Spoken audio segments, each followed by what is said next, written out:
வீட்டு வேலை செய்யறது ஃபிசிக்கல் ஆக்டிவிட்டி தான். இது யார் சொன்னது? இது நான் வந்து வெளி உலகத்தை வெளி எங்க சுகமான சுமையா சுமக்கணும்னு நான் நினைக்கிறேங்க. சுகமான சுமைன்னு ஒண்ணு இல்ல. ஒண்ணு சுகம் இருக்கு, இல்லாட்டி சுமை இருக்கு. அந்த சுகமான சுமையை தீர்க்கணும்னு நினைக்கிற நீங்க இந்த சுகமான சுமையை மட்டும் ஏன் தீர்க்க மாட்டேங்கிறீங்க? எப்பவெல்லாம் என்ன செய்யும் போதெல்லாம் ஒரு ஹெல்ப்பர் இருந்தா நல்லா இருக்குமே அப்படின்னு தோணுது. பல இருக்குதே, எதை சொல்றது? ஈவினிங் வந்துட்டு ஆஃபீஸ் போயிட்டு வந்த உடனே ஒரு வெசல்ஸ் எல்லாம் அப்படியே குமிஞ்சு கிடக்கும் பாத்தீங்களா, அந்த பார்க்கும்போது ஒரு வெறி ஆகும். ஐயோ, அந்த டைம்ல ஒரு வேலை ஆள் இருந்தா ஈஸியா இருக்கும் அப்படிங்கறது ஒரு ஃபீலா இருக்கும். இந்த சிங்க்ல பாத்திரம் குமிஞ்சு கிடக்கிறத பாக்குறப்ப ஜென்ரலா என்னென்னலாம் மண்டையில ஓடும். அத வேற ஞாபகப்படுத்திட்டீங்க.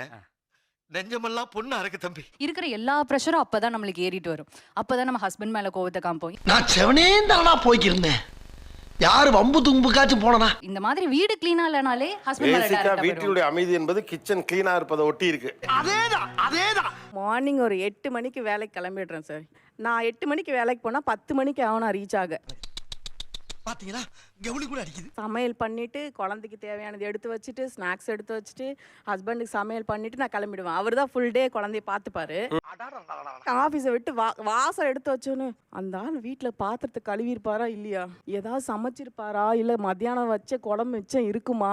வாய்ப்பில்லை ராஜா. ஆனால் நான் வீட்டுக்கு 9 o'clock ரீச் ஆகுறேன்னா அந்த கிச்சன் அப்படி எட்டி பார்த்த உடனே நான் சமைக்க மாட்டேன், அப்படி போய் படுத்துருவேன். ஏன் அப்படி எப்படி கிச்சன் அப்படியே எல்லாம் போட்டது? நான் எப்படி காலைல ஒரு சொம்பு ஒரு தட்டு எப்படி எந்த பொசிஷன்ல வச்சுட்டு போனனோ அந்த பொசிஷன்ல அது அப்படியே இருக்கும். What bro, it's very wrong bro. வீட்டை பெருக்கி இருக்க மாட்டாரு, எதுவுமே பண்ணிக்க. நான் வந்து கத்தி 2 பேரும் சண்டை வந்துரும். காலைல 4:30 மணிக்கு எழுந்திருக்கிறோம், பையனுக்கு கஞ்சி டிஃபனு பிரேக்ஃபாஸ்ட். காலைல 6:15 அவன் கிளம்புறான். ஓஹோ, 8 மணிக்கு பொண்ணு ஸ்கூலுக்கு கிளம்புறான், அவளுக்கு ஸ்கூலுக்கு கிளப்பணும். அதுக்கப்புறம் ஹஸ்பண்ட் பசங்களுக்கு செஞ்ச எதுவும் அவங்க சாப்பிட மாட்டாங்க. இல்ல அவ்வளோ பெரிய அப்பாட்டகரான்னு கேக்குறேன். ஸோ அவங்களுக்கு ஒரு ரைஸு ஒரு பொரியல். அவங்க 10-10:30 கிளம்புவாங்க. ஈவினிங் 3:30 பிக்கப் பண்ணிக்கணும். 4 o'clock 4:30 மறுபடியும் டியூஷனில் ட்ராப் பண்ணணும். வேலை சொல்லியே கொள்றாங்கய்யா. மீன் டைமில் பையன் காலேஜ்லேருந்து வருவான். வரப்பவே 12 மணிக்கு அவன் சாப்பிட்டுன்றான்றதுனால வந்தோன்னே அவனுக்கு ஏதாவது சாப்பாடு அவனுக்கு ஏதாவது ஃப்ரெஷ்ஷாக செஞ்சு கொடுக்கணும். அப்படியா, என்ன பண்றது?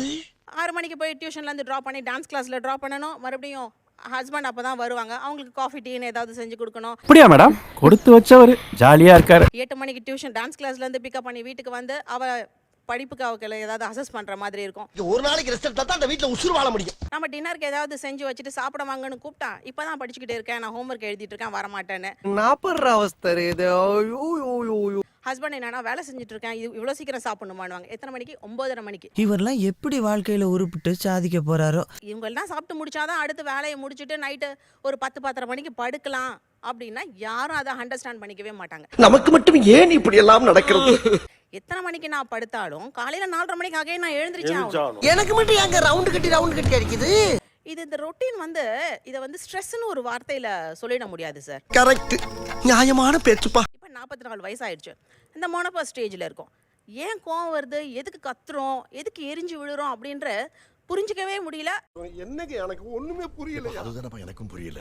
இதை நம்ம பசங்களுக்கும் தெரியாது, நம்ம மாமியார் பத்த பசங்களுக்கும் தெரியாது.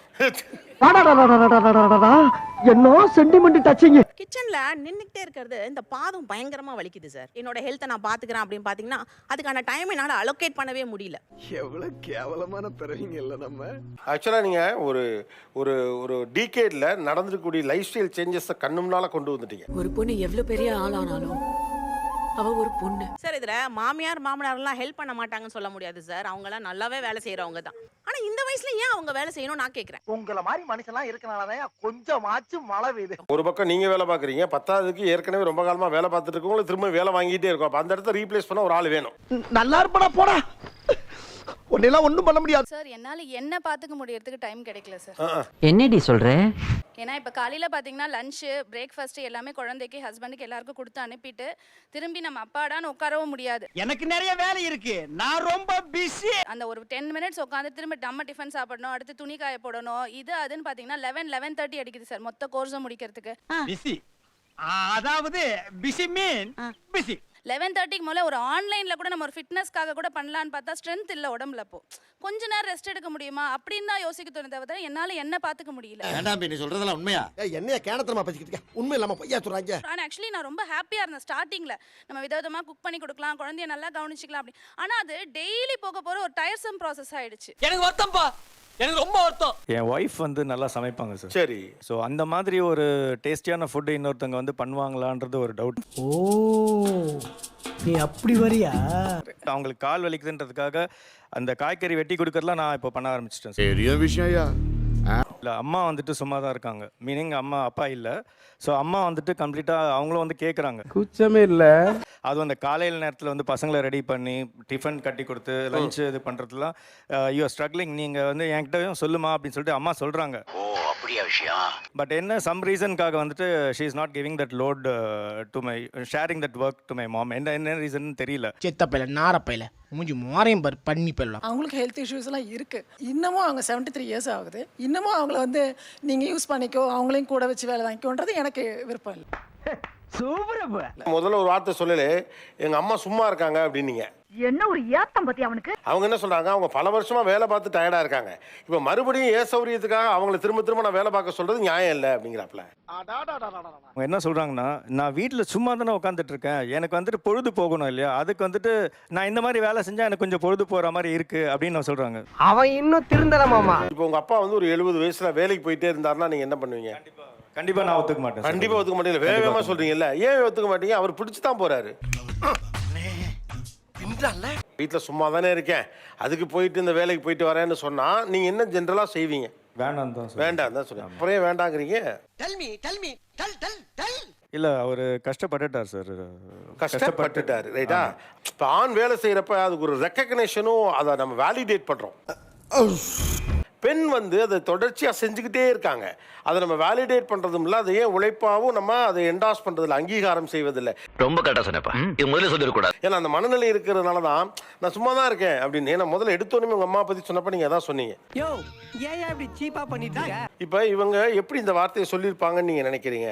ஆமாம், இவங்க தான் ரொம்ப நேரம் இருக்காங்க அம்மாவோட. ஸோ அவங்க தான் உங்கள் அம்மாவை கவனிக்கிறாங்க. நம்ம வீட்டு வேலையை நாமே செஞ்சுக்கிறது ஒரு சிறப்பா இருக்குங்க. நம்ம குழந்தைங்கள நாமளே கவனிச்சுக்கிறது ஒரு சிறப்பா இருக்கும். ஸோ நமக்கு வேலை இல்லை அப்படின்னு சொல்லும்போது நம்ம ரெஸ்ட் எடுத்துட்டு அதுலயே பல வியாதிகள் உருவாயிடுதுங்க. ஆனா இது புதுசா இருக்குண்ணே, புதுசா இருக்கு. அதனால மேடு வேண்டாம். ஏன்னா மருமக இருக்கிறா, ஏற்கனவே துருதுருன்னு வேலை செய்யற புள்ள. ஐயோ ஐயோ சார், நான் துருதுருன்னு செய்கிறேன், நான் எல்லாம் பண்ணுறேன், இப்படி சொல்லி சொல்லியே எல்லா வேலையும் வாங்கிடுறாங்க. இப்படியே உசுப்பேத்தி உடம்ப ரணகலம் ஆக்கிட்டாங்கடா. இன்னொன்னு, எனக்குன்னு ஒரு மருமகளா ஒரு காஃபி கொண்டு வந்து கொடுக்கறது ஒரு தனி ஸ்பெஷலுங்க.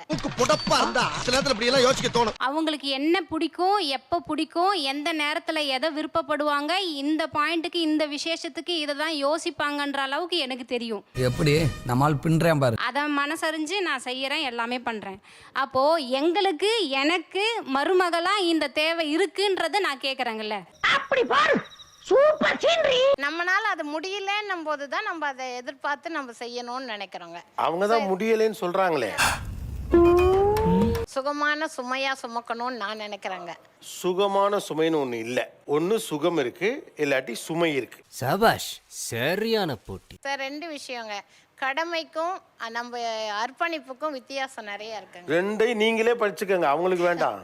சாம்பார் அப்ப எனக்கு கடமை அர்ப்பணிப்பு அப்படி இந்த மாதிரி வார்த்தைகள் வழியாவே ஒருத்தரை கட்டுப்படுத்த பாக்குறீங்க. கடமையினுடைய முக்கியமான கூறு என்ன அப்படின்னா, அந்த வீட்டுல யார் சிரமப்படுறாங்களோ அவங்களுடைய கஷ்டத்தை சரி பண்றது. இப்ப நீ என்ன பண்ண போற?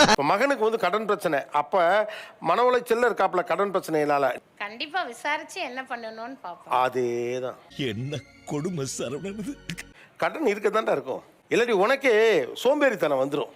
கடன்காரன் டெய்லி வீட்டு வாசல வந்து தான் நீ ராப்பகலா வேலை பார்த்து காசு சேர்ப்ப. அப்படியே சொல்லி உங்க பையன்ட்ட வந்து இப்ப நான் என்ன உங்கள்ட்ட சொல்றது? ஆனா அது அதை தீர்க்கறதுக்கு என்ன வழியோ அதை நம்ம பார்ப்போம். அந்த சுகமான சுமையை தீர்க்கணும்னு நினைக்கிற நீங்க இந்த சுகமான சுமையை மட்டும் ஏன் தீர்க்க மாட்டேங்கிறீங்க? இதெல்லாம் தான்டா பேராண்டி கால கொடுமை. இல்ல இன்னும் ஃபியூச்சர்ல வந்து யோசிக்கலாம் சார். அப்ப கூட நான் யோசிக்கலாம் தான் சொல்றேங்க, வச்சுக்கிறலாம்னு சொல்ல வரலங்க. நீங்க யோசிக்கலாம்னு சொன்னாலே வச்சுக்க கூடாதுன்னு அர்த்தம். ஆஹா ஒண்ணு குடித்தாங்கய்யா ஒண்ணு குடித்தாங்கய்யா. வேலை வீட்டு வேலை செய்யறது ஒரு பிசிக்கல் ஆக்டிவிட்டி தான். இது யார் சொன்னது? இது நான் வந்து வெளி உலகத்தை வெளி எங்க நக்கல்யா அவனுக்கு. ஃபிட்னஸ்க்கு வீட்டு வேலை செஞ்சாலே ஆரோக்கியமா இருப்பாங்களே. முதல் விஷயம், வீட்டு வேலை பார்ப்பது ஃபிட்னஸ் அல்ல. இல்ல நான் உதாரணமா அவங்க அம்மாவை தான் நான் எடுத்துக்கிறேன். காலையில 3 மணிக்கு எழுந்திருப்பாங்க, நைட்டு படுக்கிறது 11 மணி 10 மணிக்கு தான் படுப்பாங்க. என்ன கொடுமை சரவணன். என்ன வேலை பண்றாங்கன்னு கேளுங்க. அவங்க வந்து காலையில 3 மணிக்கு மார்க்கெட் போய் காய்கறி வாங்கிட்டு வந்து முழு நேரமும் காய்கறி விற்பாங்க. நான் குமார் அவசரப்பட்டிய. ஆக்சுவலா உங்க மாமியாரு இப்படி எல்லாம் உழைச்சது எதுக்காக நினைக்கிறீங்க? பசங்களையும் நல்லபடியா அந்த பிள்ளைங்க எல்லாம் சௌரியமா இருக்கணும் தானே. அவனை மாட்டாடா என் பம்பர கட்ட மண்டையா. அந்த சௌரியத்தை கொடுங்க அப்படின்னு சொல்றான், அவ்வளவுதான். ஐயோ அம்மாக்கள் அதிகமான வீட்டு வேலை பார்த்து உடல்நலம் குன்றி போனார்கள். நம்முடைய எல்லா அம்மாவுக்கும் முட்டி பிரச்சனை இருக்கு. நம்முடைய அம்மாக்கள் எல்லாருக்கும் அடிவயிற்றில் பிரச்சனை இருக்குது.